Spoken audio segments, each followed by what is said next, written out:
Great Britain in 4, New Zealand in 3, Netherlands in 2, Slovenia, top of your picture, also away quiet and quick. So important now for Steve Williams to call this race through the first 150 meters. Make sure they get out quick, but then they just start to lengthen out. Very important for them to get into that very fast rhythm. But France already now just starting to creak it on, sneaking out to about 3 feet lead. Jürgen Grober has been trying to change the technique a little bit in the British 4. He's been trying to lower the weight, so there's less in the shoulders, less work in the shoulders, bringing it down a little bit so it's more leg-driven, initiated by the leg drive. The stroke, as the blade goes into the water, the legs push there, and they're sitting a bit lower, bringing the work down to the lower back rather than up in the shoulders. That helps really the boat not to bounce, just to keep moving on an even keel.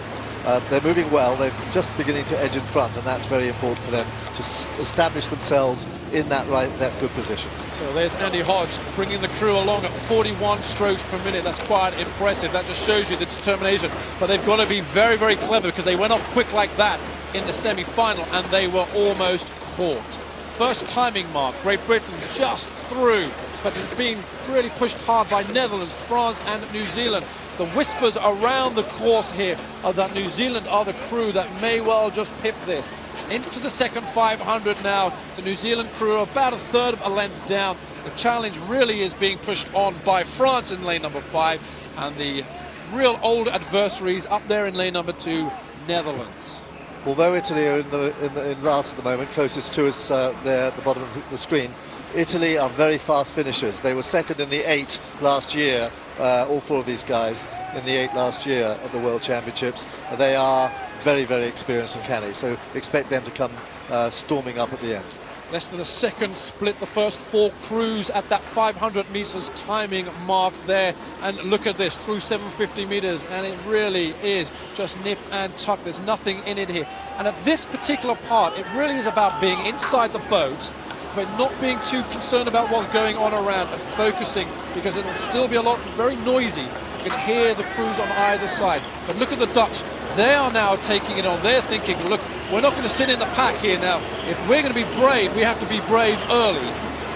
Now, this is ominous. They don't like to be that much down in the pack at this stage, coming up to halfway.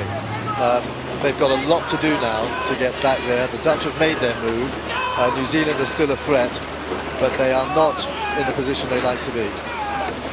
So unusually, Great Britain going through the halfway mark in the 3rd position. Netherlands, Slovenia, Great Britain and New Zealand, the talk of this regatta, are down in 6th position, but there is nothing between all of these 6 boats here now. Great Britain will start to have to move on. Andy Hodge, Alex Partridge, Peter Reid up in the bow seat. Steve Williams makes the calls there in the middle of your picture. Watch the yellow boat here, because it's going to have to move, because the Dutch have gone. The Dutch are going to take Slovenia. Slovenia will start to move and take New Zealand, and the New Zealand crew are definitely finding some speed. They did make a change just there. The rating went a little bit up. They started to move right back on the field there. But Italy down at the bottom corner there, they were moving too. Just see it, 38 strokes per minute. That's how you have to be in this 3rd 500 meters. Great Britain still in and around 4th position. New Zealand now come through. Look at the Italians here. Lorenzo Carboncini, Nicolo Morinati, Sartori and Carlo Monati in the bow seat. All of these guys have got a ton of experience. They're silver medalists for the last 2 years in the men's 8. They know how to race. The Italians really love the second part of the race, whereas Great Britain are really going to have to struggle in this 3rd 500. Well, they've got to make their move. They've got to move because they've got tremendous power, but there's a lot of pressure on them coming from all sides here as they come up to the last 500. It's been a long time since I've ever seen 6 boats going through so quickly. 5 of them, though, could get the gold medal, and Great Britain again struggling to maintain the speed being set by Netherlands. Now we're looking at Hamish Bond there from New Zealand. A little look to the left. What's happening with Great Britain? A little look to the right at the Netherlands leading it. But the British crew now are struggling again. They're in currently 5th position. Who would have believed it? It'll take a miracle. It'll take fireworks from the British crew. Andy Hodge can do that in the stroke seat. He's got a fantastic crew backing him up. But the Italians in lane number 6, Lorenzo Carboncini, he is moving his crew through. Are we going to see the crown handed over from Great Britain? In goes New Zealand, lane number 3, 200 metres remaining. Italy moving all the time, Holland just being pulled back. This was going to be Holland's chance. They've beaten the world champions, it looks like, but are they going to get beaten themselves? 150 metres remain. Great Britain struggling just to get on the medal podium. This is an incredible performance by the rest of the world. The race is on. Italy, New Zealand, Netherlands. Great Britain will not get on the medal podium. They've got 5-6 strokes remaining.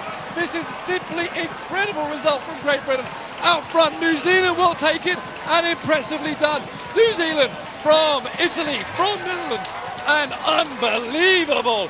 Great Britain just crawl across the finishing line in 4th position. Well, it is just straight back to the drawing board for Jürgen Grobler and for these 4 men as their heads are bowed in complete disbelief.